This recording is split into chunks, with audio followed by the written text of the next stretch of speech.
আসসালামু আলাইকুম। সবাইকে স্বাগতম জানাচ্ছি আমি আইনুন নিশাদ। অবশেষে সকল জল্পনা কল্পনার অবসান ঘটিয়ে এবং সব ধরনের গুঞ্জনকে উপেক্ষা করে মার্কিন যুক্তরাষ্ট্র এবং ওয়েস্ট ইন্ডিজে হতে যাওয়া টি-20 ওয়ার্ল্ড কাপের জন্য বাংলাদেশ ক্রিকেট বোর্ড তাদের 15 সদস্যের স্কোয়াড ঘোষণা করেছে। তো এই বিষয়টা নিয়েই আজকে আমরা আসলে প্রপার একটা ডিসকাশন করব। খুব কম সময়ের মধ্যে 3টা ভাগে বিভক্ত করে স্কোয়াডটা ডিসকাশন করব। সো আমরা জানি অলরেডি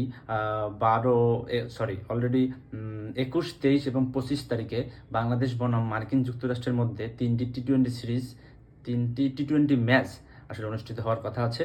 তো এইটাকে মাথায় রেখেও 15 সদস্যের স্কোয়াডের সাথে 2জনকে এক্সট্রা নেওয়া হয়েছে এবং আমরা জানি 25 মের মধ্যে আসলে পূর্ণাঙ্গ 15 সদস্যের স্কোয়াডটা এক্সচেঞ্জ করে ফাইনালি রিপোর্টটা দিতে হবে আইসিসির কাছে।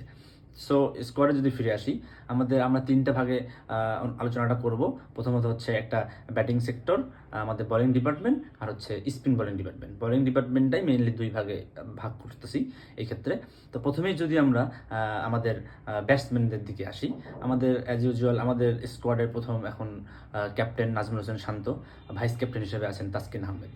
ব্যাটসম্যানের দিকে আসলে নাজমুল হোসেন শান্ত একজন ব্যাটসম্যান, লিটন কুমার দাস আসলে তিনি অফ ফর্মে আছেন। আমরা যে দেখতে পাচ্ছি কত লাস্ট অনেকগুলো সিরিজ থেকে তিনি আসলে টোটালি ফর্মে নেই। তারপর নাজমুল হোসেন শান্ত নিজেও ফর্মে নেই, তারপরেও তারা স্কোয়াডে আছেন। তারপরে আছে সৌম্য সরকার, ব্যাটসম্যান হিসাবে জাকির আলী অনিক, তাওহিদ হৃদয়, মাহমুদুল্লাহ রিয়াদ। এই 6 জনের সাথে তানজিম হাসান সাকিব আছেন, যিনি ওপেন করেছে লাস্ট কতগুলো ম্যাচে।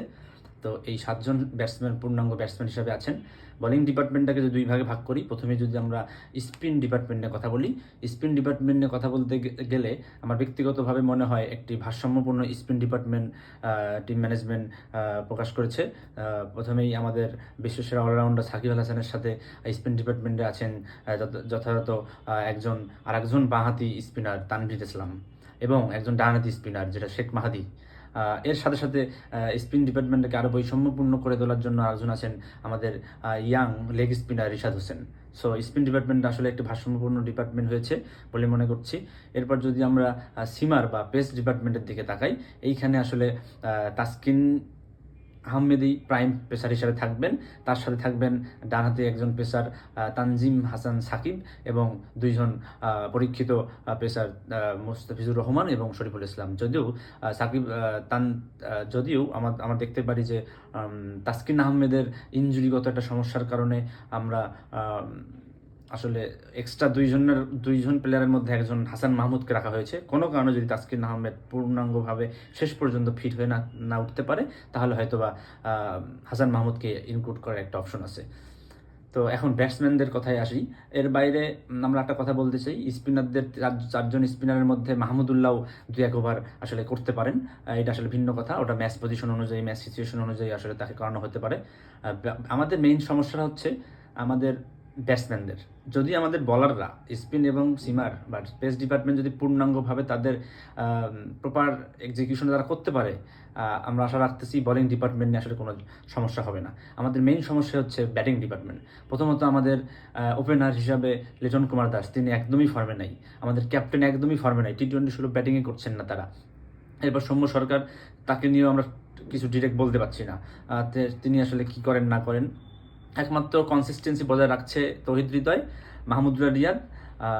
ব্যাটিংয়ে যদিও সাকিব আল হাসানের একটু সমস্যা দেখা দিয়েছে, তো সাকিব আল হাসান তার ব্যাটিংটা নিয়ে কাজ করছেন। আমরা খুব শীঘ্রই আশা করছি সাকিব আল হাসান পুরো দমে ফিরে আসবেন। লিটন কুমার দাস এবং শান্ত, এই 2জন যদি প্রপারভাবে ব্যাটিংটা করতে পারেন এবং যদি আমাদের ওপেনার সৌম্য সরকার এবং তানজিম হাসান তামিম যদি তারা ভালো খেলে যেতে পারেন, আশা করছি আমরা হয়তো টি-20 ওয়ার্ল্ড কাপের জন্য ভালো কিছু করতে পারি।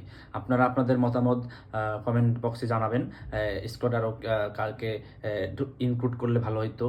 স্কোয়াড আসলে এটাই আপনাদের পছন্দ হয়েছে কিনা, এই বলে আজকের ডিসকাশন শেষ করছি। ধন্যবাদ।